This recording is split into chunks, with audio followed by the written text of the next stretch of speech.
Thank you, Mr. Speaker. I want to make a few remarks in the debate today, focusing on the Lord's Amendment 19, which is a fundamental question about the engagement of Parliament in the process and the outcome for Brexit.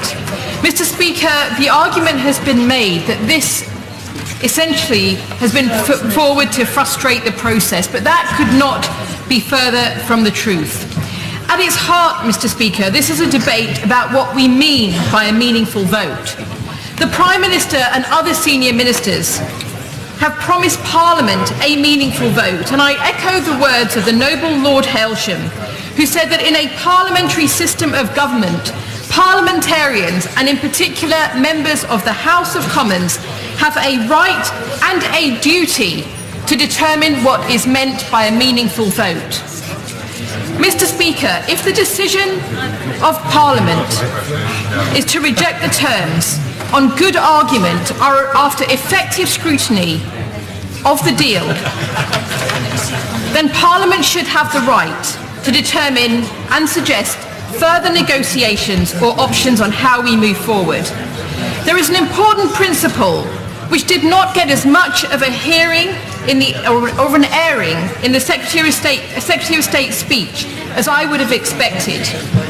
And that is on the role of Parliament. Because isn't it right that whatever the outcome, deal or no deal, this country's future should be determined by Parliament, ultimately by the House of Commons, and not by ministers, in a parliamentary democracy. And that is what ought to be meant by a meaningful vote. Mr. Speaker, it is in the interest of this country for there to be an orderly, stable and predictable Brexit process that enables businesses and families to plan ahead and do all they can to manage the risks of transition, a point made to me often by businesses in my constituency. And if the government are as confident as they make out about getting a good deal, then they should have no problem in accepting the amendment today or the amendment in lieu.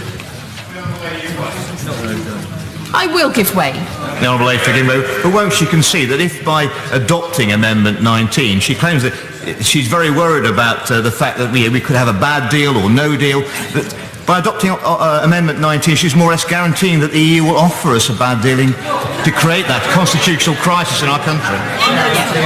Nonsense. Seema Malhotra. I thank the honourable member for making his comment, but I don't agree with him, Mr. Speaker, and I'll move on.